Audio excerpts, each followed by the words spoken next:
தாய் தமிழ் உறவுகளுக்கு வணக்கம். பிரபல நடிகர் கட்சியை கலைக்கின்றார்.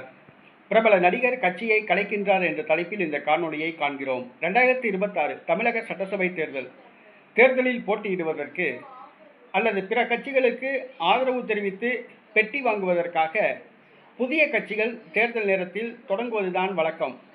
ஆனால் தேர்தல் நேரத்தில் ஒரு கட்சி கலைக்கப்படுகிறது. இது அனைவருக்கும் ஆச்சரியத்தை தருகிறது. அந்த கட்சி வேறு எந்த கட்சியும் அல்ல, மக்கள் நீதி மய்யம். செல்வி ஜெயலலிதா மறைவுக்கு பிறகு உலகநாயகன் கமலஹாசன் தமிழ்நாட்டு முதலமைச்சர் பதவியை கைப்பற்ற வேண்டும் என்ற ஒரு கனவோடு கட்சியை ஆரம்பித்தார். டார்ச் லைட் மற்றும் தொலைக்காட்சி பெட்டியை எல்லாம் உடைத்தார். ஆனால் அவரால் தாக்குப்பிடிக்க முடியவில்லை. திமுக கூட்டணியில் இணைந்தார்.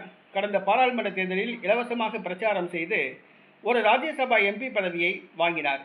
இந்த முறை 10 தொகுதிகள் தனக்கு திமுக கொடுக்கும் என்று எதிர்பார்த்தார்.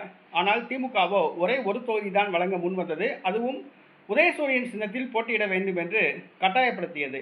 இதனால் மனம் சோர்வடைந்த கமலஹாசன் தான் தேர்தலில் போட்டியிடப் போவதில்லை, திமுக கூட்டணிக்கு ஆதரவளிக்கப் போவதாக பிரச்சாரம் செய்யப் போவதாக தெரிவித்தார். மனச்சோர்வடைந்த கமலஹாசன் எதற்காக கட்சி ஆரம்பித்தார் என்றே தெரியவில்லை. ஒரு கட்சி என்றால் பாராளுமன்ற தேர்தலிலும் போட்டியிட வேண்டும், சட்டமன்ற தேர்தலிலும் போட்டியிட வேண்டும்.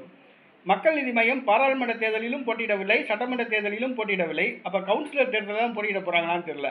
இவரை நம்பி எம்எல்ஏ ஆகணும், எம்பி ஆகணும்னு சொல்லி கனவோட வந்த கட்சி தொண்டர்கள் மனச்சோர்வடைந்தார்கள். நடுத்தருவில் விட்டுருக்காங்க.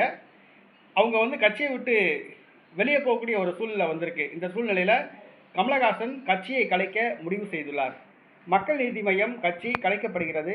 உலகநாயகன் அடுத்து என்ன செய்ய போகிறார் என்பது தெரியவில்லை.